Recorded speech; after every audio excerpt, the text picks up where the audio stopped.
Les cèl·lules humanes.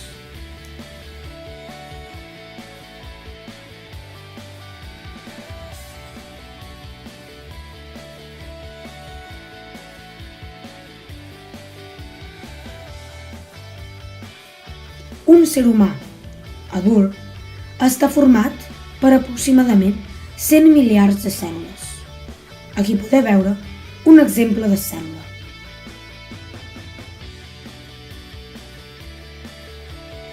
Les cèl·lules estan formades per molècules, que estan formades per àtoms.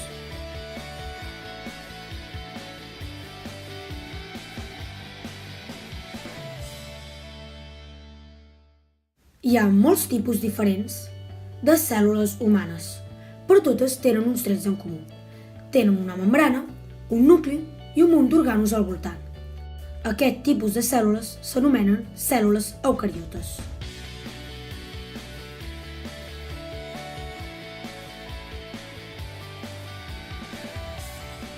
Per entendre les cèl·lules, s'han d'entendre les seves funcions, que són la nutrició, la interacció i la reproducció.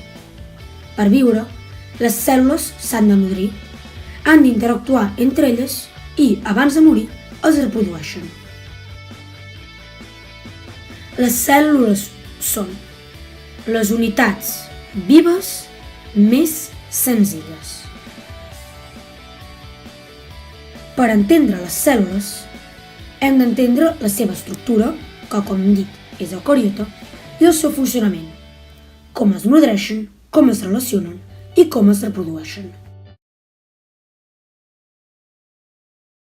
Hola, avui us presentarem l'estructura cel·lular. Hi ha les procariotes, que l'ADN està lliure pel citoplasma, i les eucariotes, que n'hi ha dos tipus.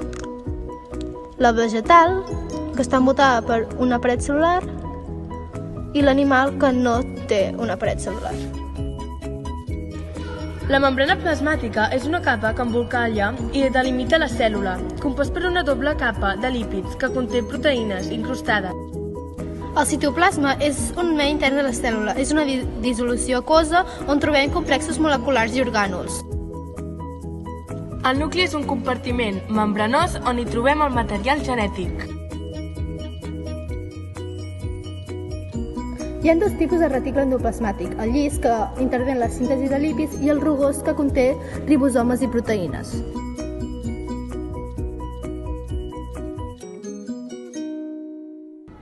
El mitocondri és una central energètica. Els lisosomes contenen enzims digestius que degraden i descomposen grans molècules.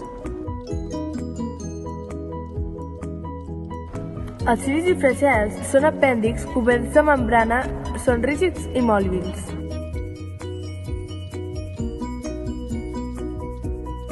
La paret de Golgi és un conjunt de sacs membranosos que formen lisosomes i vesícules. Els vacuols contenen substàncies de reserva. Els centríols dirigeixen el citoesquelet. Els ribosomes s'encarreguen de la síntesi de proteïnes. Els proteasomes s'encarreguen de la degradació de proteïnes nocives.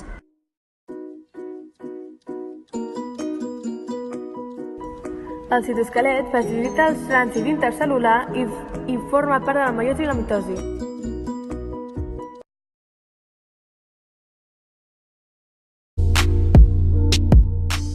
Ara us farem una petita introducció sobre la nutrició cel·lular. Us parlarem sobre la nutrició cel·lular, què és el metabolisme i què són les cèl·lules humanes. La nutrició cel·lular és el procés mitjançant el qual les cèl·lules obtenen matèria i energia. I això fa que les cèl·lules puguin funcionar bé. Hi ha dos tipus de processos que utilitzen les cèl·lules per obtindre matèria i energia. Els dos tipus són la nutrició heteròtrofa i autòtrofa. Les cèl·lules vegetals utilitzen la nutrició autòtrofa. Fan servir la seva matèria inorgànica per obtindre matèria orgànica a través d'un procés anomenat fotosíntesi. La fotosíntesi és quan els organismes que tenen cèl·lules vegetals absorbeixen l'energia inorgànica del sol per alimentar-se, créixer i desenvolupar-se. Cèl·lules animals que són heteròtrofes, a part de la matèria inorgànica, necessiten obtindre matèria orgànica per formar més matèria orgànica i energia.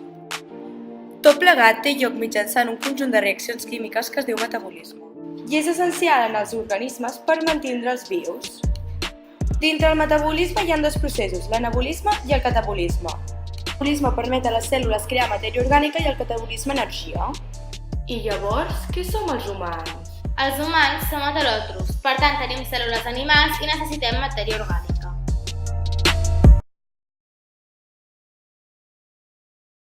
L'intercanvi de substàncies. Difusió. Gasos com per exemple l'oxigen passen per la membrana plasmàtica lliurement. Osmosi. És un procés de difusió especial per l'aigua. L'aigua travessa la membrana des de menys concentració salina fins on n'hi ha més.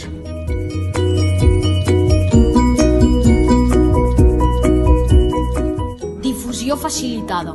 Molècules com la glucosa travessen la membrana amb l'ajuda de proteïnes, ja que són massa grans com per travessar-la lliurement. Van de més a menys concentració. Transport actiu. Àtoms, com sodi, travessen la membrana amb l'ajuda de proteïnes, però s'utilitza energia, ja que van de menys a més concentració i per tant les substàncies s'han de forçar perquè entrin a la cèl·lula. Endocitosi. Molècules de mida molt gran han de deformar la membrana creant una vesícula. L'aparell de Golgi forma lisosomes amb enzims que s'encarreguen de digerir el que hi ha dins de les vesícules. Exocitosi. Un cop digerida la molècula, les restes surten de la cèl·lula, de la mateixa manera de la que han entrat, mitjançant l'exocitosi. La relació cel·lular. Què és? La relació cel·lular són les relacions entre les cèl·lules amb el medi ambient i les relacions de les cèl·lules entre elles. Aquestes cèl·lules reben uns estímuls i deixen anar unes respostes. Aquests estímuls poden ser físics o químics. Aquests estímuls físics poden ser, per exemple, canvis de temperatura i salinitat de la cèl·lula i aquests estímuls químics poden ser, per exemple, presència de substàncies secretades per altres cèl·lules. Hem dit que les cèl·lules reben uns estímuls i deixen anar unes respostes. Aquestes respostes poden ser estàtiques o poden ser dinàmiques. Les respostes estàtiques són quan les cèl·lules no es mouen i les respostes dinàmiques són quan la cèl·lula té moviment. El següent grup us explicarà de manera més detallada la relació cel·lular.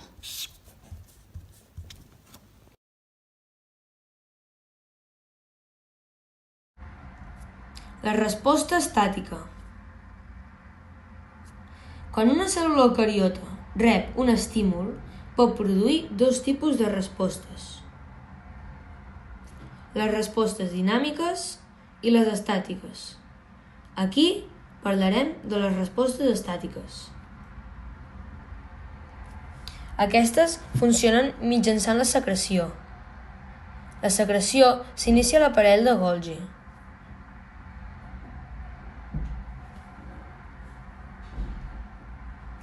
L'aparell de Golgi rep molècules d'altres orgànuls i les modifica.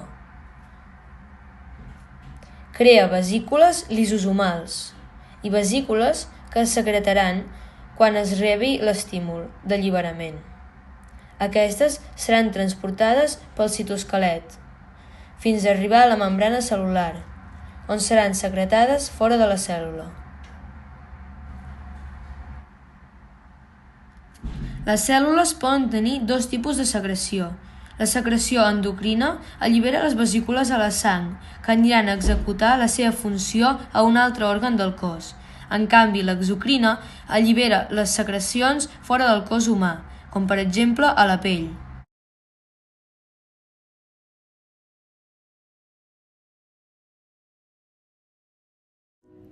Primer, les cèl·lules reben un estímul, després s'analitzen i finalment responen. Tipus de respostes. Hi ha per cilis, flagels, contràctils i per pseudopodis o ameboide. El primer tipus que us explicarem són els cilis. Els cilis es tracten de molt i petits filaments en una cèl·lula. El seu moviment és enrere i endavant.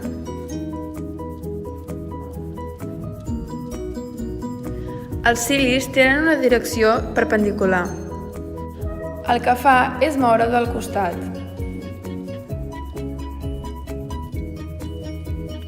Un exemple de cèl·lules amb cilis seria dintre la tràquea humana. La tràquea humana està coberta de cèl·lules amb cilis i el que fa és recull i controla la mucosa.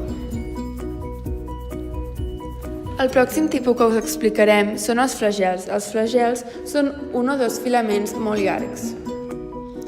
El seu moviment és circular. Els flagels, en contrari dels cilis, mou tota la cèl·lula. Un exemple amb cèl·lules amb flagels seria els espermatozoides.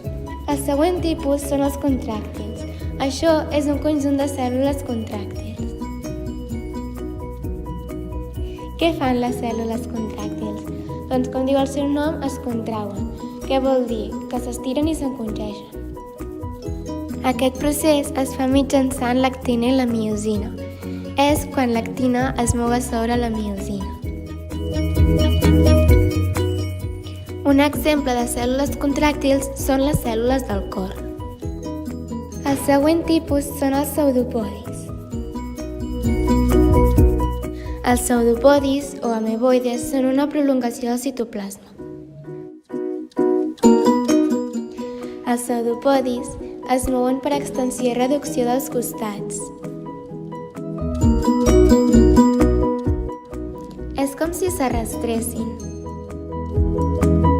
Un exemple serien els glòbuls blancs, que es troben a la sang.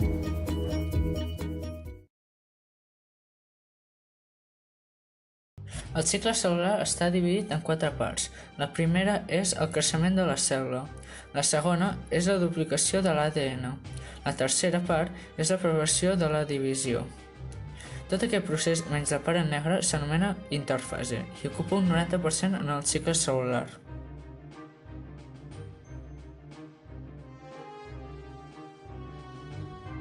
Perquè entenguis les formes del plastilina. La bola taronja és el nucleol, la rosa és el nucli, les petites parts verdes són els centrosomes, la circumferència lila és la membrana plasmàtica i les boletes molt petites de color vermell i blau són l'ADN. En aquesta primera fase, la cèl·lula creix i fabrica noves proteïnes.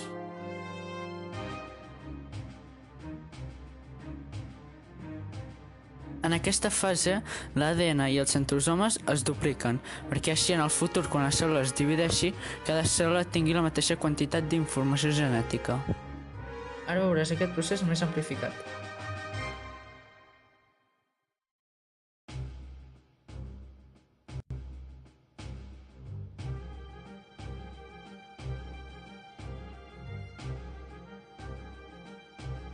Ara tornem a la vista normal.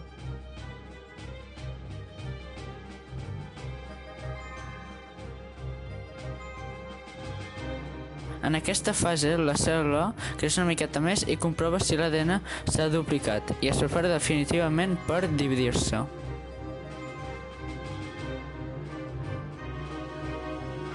La quarta i última part del cicle és aquesta part de color negre, que és la divisió, i és l'única fase que no forma part de la interfase i ocupa un 10% del cicle cel·lular. Una cèl·lula es pot dividir mitjançant dues maneres. La primera és la mitosi, que és la que es fa servir més, i la segona, la meiosi, que no es fa servir gaire. Només els gàmetes es divideixen per meiosi i per mitosi tota la resta de cèl·lules.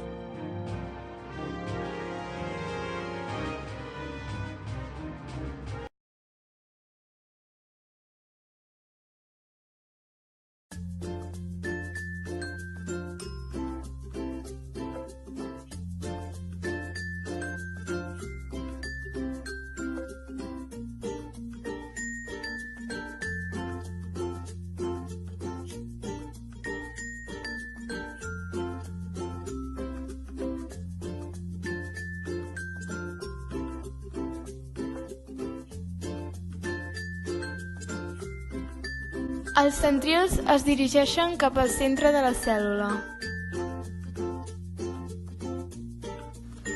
La profase, el nucli desapareix.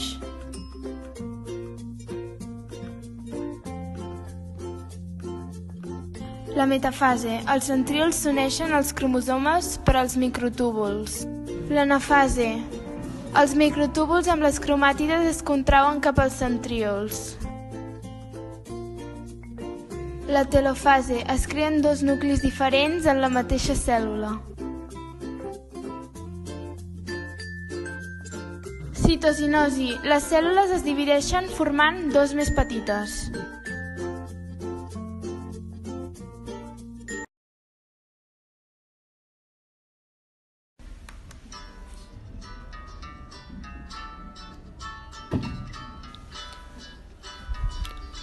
La meiosi és un procés de divisió cel·lular, on d'una cèl·lula diploide, que en el cas dels humans tenen 46 cromosomes, s'obtenen 4 cèl·lules haploides, amb la meitat de dotació cromosòmica. La meiosi té lloc en dues fases. Primer es divideix una cèl·lula en dos i després aquestes dues es tornen a dividir. Primer de tot ve la profase, on es formen els cromosomes. Els cromosomes homòlegs s'ajunten i s'intercanvien informació.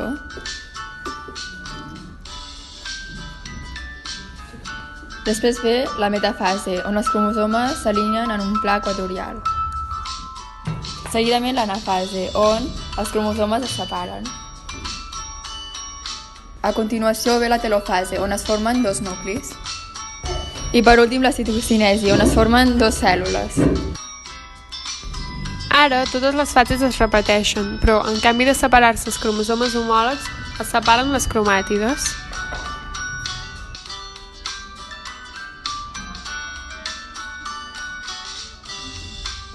Al final, es formen 4 cèl·lules amb diferent material genètic, que són gàmetes, perquè només tenen 23 cromosomes.